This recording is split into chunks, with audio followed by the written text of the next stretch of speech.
Ito ay rated SPG. Striktong patnubay at gabay ng magulang ang kailangan. Maaaring may masiselang tema, lengguwahe, karahasan, sexual, horror o droga na hindi angkop sa mga bata.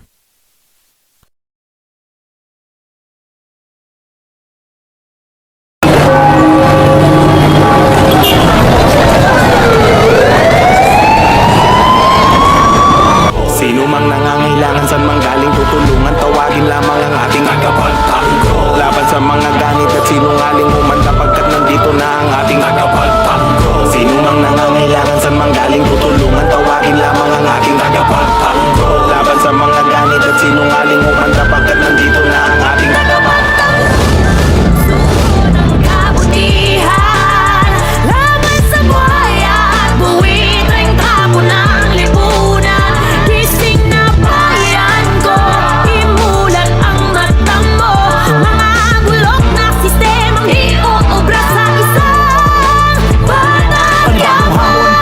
Laban ang nakaatang sa balikat ng ating tagapagtanggol ng bayan. Papaguhin ng maling sistema ang nakasanayan upang ang mga kababayan ay may ayos ang kalagayan. Sa kamay ng mga buhayan at ng mga tiwaling pinuno, Jesus Nazareno ang magliligtas sa bagong sugo. Batas ng Batang Quiapo ay muli nang ipatutupad na may mabuting puso na hindi matitipa. Kaya tama pa rin ang gutom ng mamamayang nagmamakaawa sa kunting tulong, ngunit di madinig-dinig parang mga walang tenga. Ngunit ang lakas makatunog kapag usapang pera. Mga politiko kurakot, naubod ng buraot. Mga magagaling lang pag bumabigat humakot. Pag may sakuna na di mo alam kung saan lupalo, hahanapin at hahagilapin tong mga hayop. Ngunit anumang hirap sa atin na nangyayari, ay merong tagapagtanggol ng tatayong bayani, na maging patas ang hati ng bawat bungat ani, na ang tanging nagtanim ay tayo ring nakararami. Laman din ang puso natin ang kawan ng bayan. Kung nga ba o dagdag sa kanyang kayamanan, basta tandaan sa oras ng pangangailangan, huwag kalimutan, tawagin ang kanyang pangalan. Bagong sugo ng kabutihan, laban sa buhaya at buwitring tapo ng lipunan. Gising na bayan ko, imulat ang mata mo. Mga bulok na sistemang iuubra sa isang Batang Quiapo.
Action.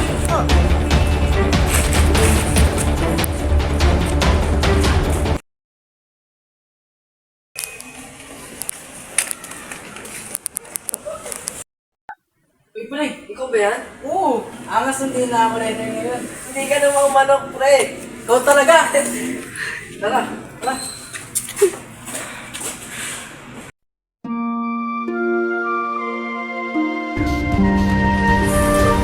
Maraming salamat po sa panahong iniwan ako ng sarili kong ama.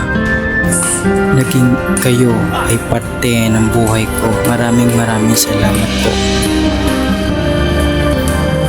At ito ang panahong nagnanakaw ako dahil sa kahirapan. Hoy! Anak mo, ninakawan ako. At simula nun, ang aking ama ay hindi na muli nagparamdam pa. Ito naman ang panahong nagkita kami ng aking mga kalaban. At biglang lumaban at nagpaputok ng barilang kaibigan ng aking ama para patayin kami at lalong-lalo na ako. At doon ko napagtanto na siya pala ay isang traidor.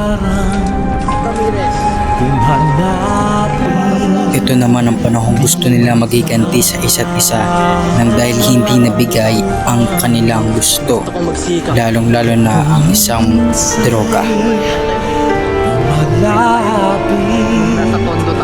Lambing mo, alam mo, bakit kaya may ligaya? At dito hindi pa rin sumuko ang traidor na kaibigan ng aking ama at balak patayin ang mga karaban. May bigot, tagumpay, di maglaban. At biglang lumabas ang pinakalaban ko. At ito ang nangyari. At bigla lumabas ang kapatid ni Antonio Guevara na si Andres Guevara para tumakas. At hindi ako nagpatalo. Bumalik ako para kalabanin naman ang nag-iisang kalaban.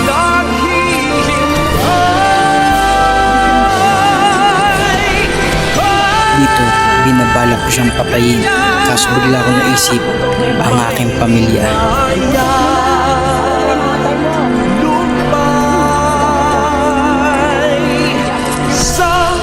Ito naman ang panahong ipaghihiganti ko ang aking mga kaibigan nang dahil sa ginawa sa kanila.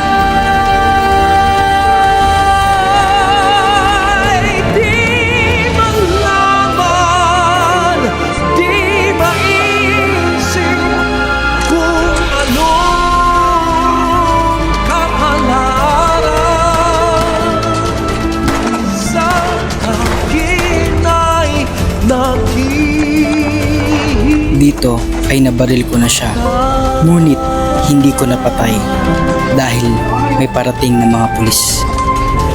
Sa akin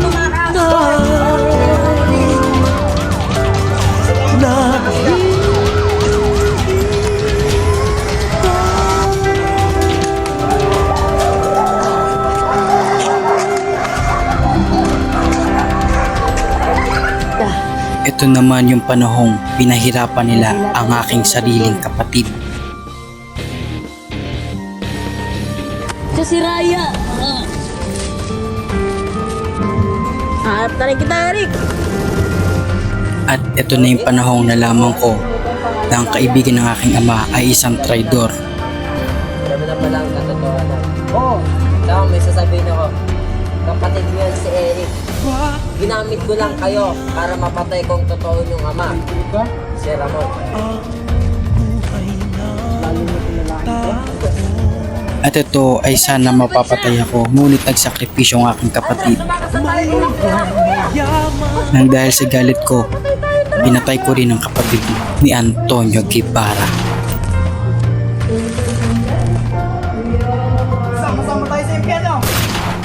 At ito naman ang panahon at ang huling laban ko para ipagtanggol sa ginawa sa aking kapatid. Ano? Nasaan ka na? Siyempre, maghihiganti ako dahil sa ginawa mo sa kapatid ko. Ako pa? Ikaw pa maghihiganti? Tinapon ko pa rin ang aking baril kahit wala na akong tiwala sa kalaban ko ngayon. Dahil sa ginawa ng ama mo sa tatay ko. At nilinaw ko sa aking kalaban na ginagawa ko lahat para buhayin ang aking sarili dahil iniwan ako ng sarili kong ama. Di totoo naman pala. Papatay na lang kita. Ako pa talaga. At sinabi ko sa kanya, hindi ako natatakot sa baril. Sa baril.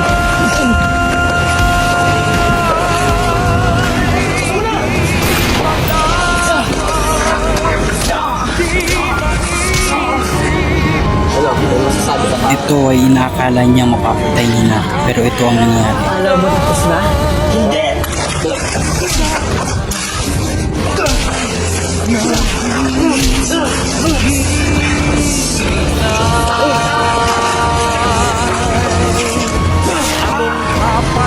Ito ang panahon namang nagsisisi na ang aking kalaban. Nag-sorry sa ginawa niya.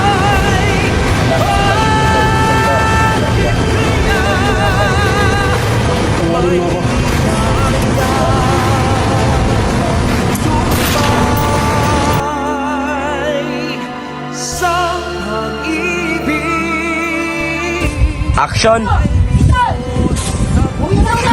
ba?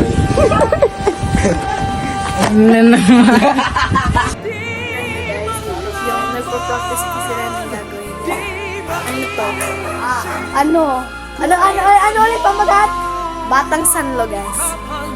Kaya ilagay mo to ilagay mo to sa bloopers. Gusto lagi makasama sa blooper. Wala mga, doon na nga lang ako makakasama. Wala ka nga tilulong. At least tumulong ako sa bloopers, diba? Hoy! Hoy, sama mo to sa bloopers, ha? Hoy, sama mo yan, ha? Iba naman final eh. Nak, nahihintay. Okay, 1, 2, 3, go. Next. Dito lang. Next. Wow.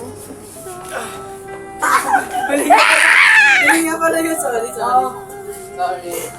Okay, tama na. Baka ma-full storage. Okay, 1, 2, 3, go. Uy, yung ganda ng camera ko. Pipicture ako dito pa send.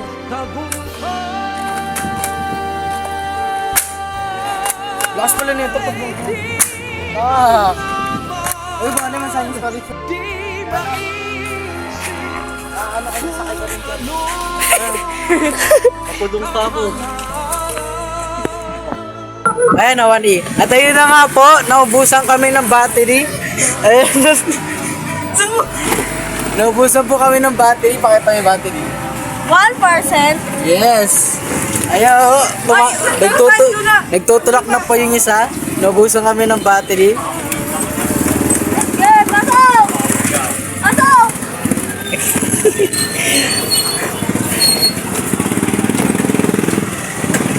Ayan na, Lim. Ayan na, para sa yan, Lim.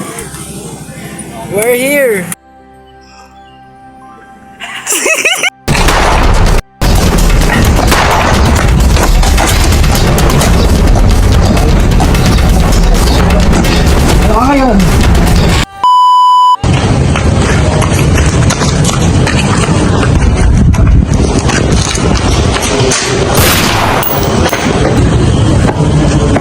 Gusto mo ba ng tulong? 2, 3, go! Uy, nangyari sa'yo? Malas lang kami ng sablit ah. Uy, okay ka lang? Bumubog sa akin. Sino bumubog sa'yo? Bumalik tayo mukha eh. Sayang. Hindi ko nakita kung saan pumunta. Tumakas eh. Ano yun ba sila? Isa lang. Bigla-bigla. Hinihintay ko lang naman kayo kasi bumili kayo na pag...